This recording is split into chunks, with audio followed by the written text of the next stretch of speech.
भक्तगणों, आज आपको श्रीमद् भागवत 7वें स्कंद में 11वें अध्याय में मानव धर्म, वर्ण धर्म और स्त्री धर्म का निरूपण की कथा कहूँगा। उसको ध्यान पर सुने और चैनल को लाइक करें, सब्सक्राइब जरूर करें। श्री सुखदेव जी कहते हैं, भगवान भाई प्रहलाद जी के साधु समाज में सम्मानित पवित्र चरित्र सुनकर संत शिरोमणि युधिष्ठिर को बड़ा आनंद हुआ। उन्होंने नारद जी से और भी पूछा।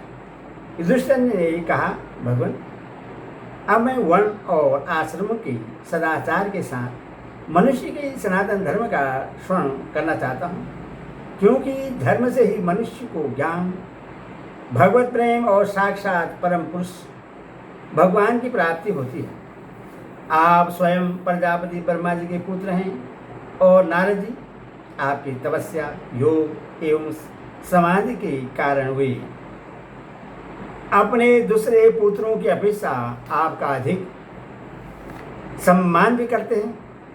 आपके सम्मान नारायण, परायण, दयालु, सदाचारी और शांत ब्राह्मण धर्म के गुप्त से गुप्त रहस्य को जैसा यथार्थ रूप से जानते हैं, दूसरे लोग वैसा नहीं जानते।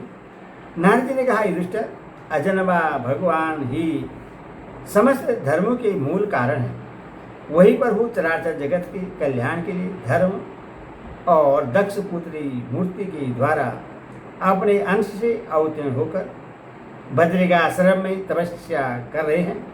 उन नारायण भगवान को नमस्कार करके उन्हीं के मुख से सुने हुए सनातन धर्म का मैं वर्णन करता हूँ। युधिष्ठिर, सर्वदेव स्वरूप भगवान श्री हरि, उसका तत्व जानने वाले महर्षियों की स्मृतियाँ और जिससे आत्मग्लानि न होकर आत्म प्रसाद की उपलब्धि हो, वह कर्म धर्म के मूल है।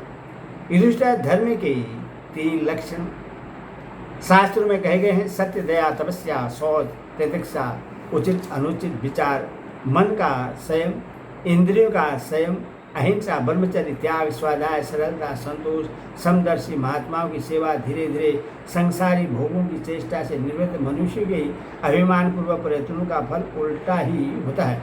ऐसा विचार, मौन, आत्मचिंतन, प्राणियों को अन्न आदि का यथा योग्य विभाजन, उनमें और विशेष करके मनुष्य में अपने आत्मा तथा इष्ट देव का भाव, संतों के परम आश्रय भगवान श्री कृष्ण के नाम, गुण, लीला आदि का श्रवण, कीर्तन, स्मरण, उनकी सेवा, पूजा और नमस्कार, उनके प्रति दास, संख्य और आत्मसमरण, यह 30 प्रकार का आचरण सभी मनुष्यों का परम धर्म है। अपने इसके पालन से सर्वदा भगवान प्रसन्न होते हैं।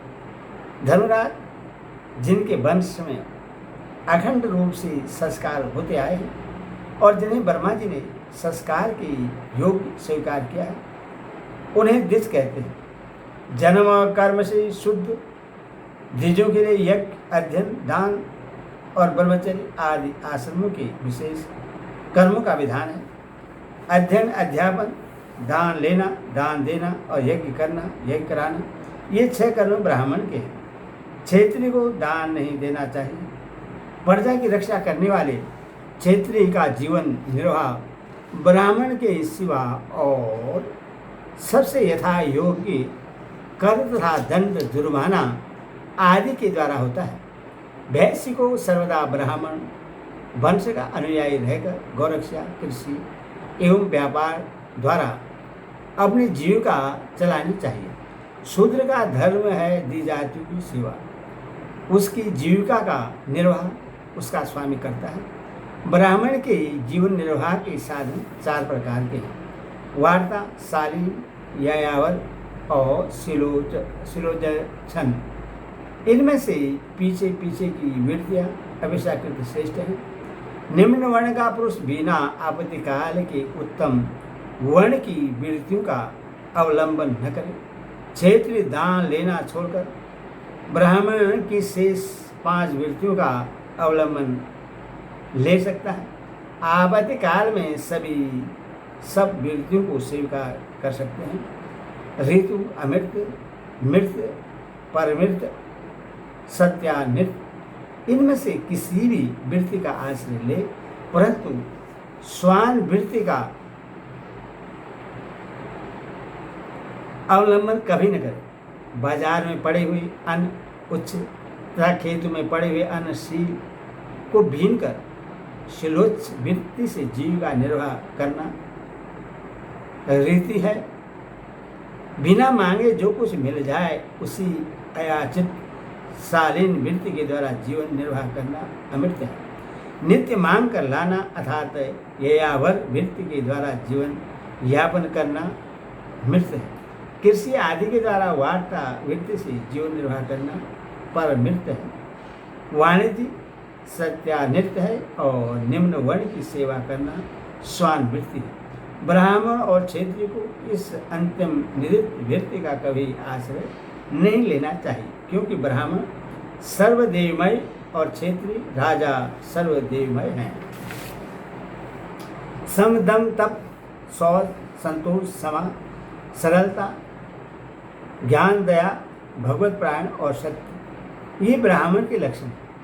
युद्ध में उत्साह वीरता धीरता तेजस्विता त्याग मनोजय समा ब्राह्मण के प्रति भक्ति अनुग्रह और प्रजा की रक्षा करना ये क्षेत्र के लक्षण हैं। देवता गुरु और भगवान के प्रति भक्ति अर्थ धर्म और काम इन तीनों पुरुषार्थों की रक्षा करना आस्तिकता उद्योगशीलता और व्यवहारिक निपुणता ये वैश्य के लक्षण हैं। उच्च वर्णों के सामने विनम्र रहना पवित्रता स्वामी की निष्कपट सेवा वैदिक मंत्रों से रहित यज्ञ चोरी न करना सत्य तथा गौ ब्राह्मण की रक्षा करना ये शूद्र के ही लक्षण है। पति की सेवा करना उसके अनुकूल रहना पति के संबंधियों को प्रश्न करना और सर्वदा पति के नियमों की रक्षा करना ये पति को ही ईश्वर मानने वाले पतिव्रता स्त्री के धर्म है। साध्वी स्त्री को चाहिए कि झाड़ने बुहारने भीपने तथा चौक पूर्णे आदि से घर को और मनोहर वस्त्राभूषणों से अपने शरीर को अलंकृत रखे, सामग्रियों को साफ सुथरी रखे, अपने पतिदेव की छोटी छोटी इच्छाओं को समय के अनुसार पूर्ण करे, विनय इंद्रिय संयम सत्य एवं वीर्य वचनों से प्रेम पूर्वक पतिदेव की सेवा करें, जो कुछ मिल जाए उसी में संतुष्ट रहें, किसी भी वस्तु के लिए ललचावे नहीं, सभी कार्यों में चतुर एवं धर्म की हो, सत्य और प्रिय बोले, अपने कर्तव्य में सावधान रहे, पवित्रता और प्रेम से परिपूर्ण रहकर वह पतित न हो तो उसका सहवास करे।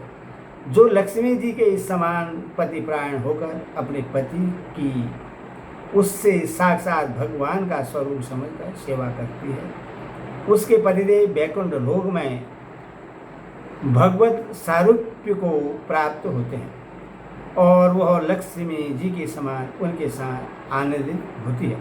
युधिष्ठिर जो चोरी तथा अन्याय पाप कर्म नहीं करते, जो अंतयज तथा चंडाल आदि अंतव्यसायी वर्णशंकर जातियों की वीरतियाँ वे ही हैं जो कुल परंपरा से उनके यहाँ चले आए हैं। वेदर्शी ऋषि मुनियों ने युग युग में प्राय मनुष्य के स्वभाव के अनुसार धर्म की व्यवस्था की है। वही धर्म उनके लिए इस लोक और परलोक में कल्याणकारी है।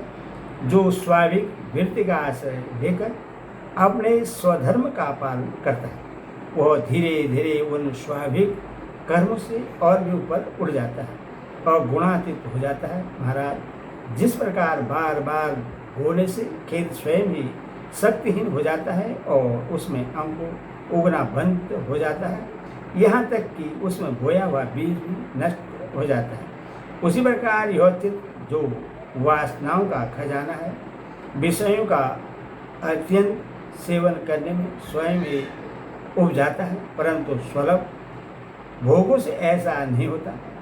जैसे एक एक बूंद घी डालने से आग नहीं बुझती, परंतु एक ही साथ अधिक घी पड़ जाए तो वह बुझ जाती है। जिस पुरुष के वर्ण को बदलाने वाला जो लक्षण कहा गया है, वह यदि दूसरे वर्ण वाले में भी मिले तो उससे भी उसी वर्ण का समझना चाहिए। हरि ओम।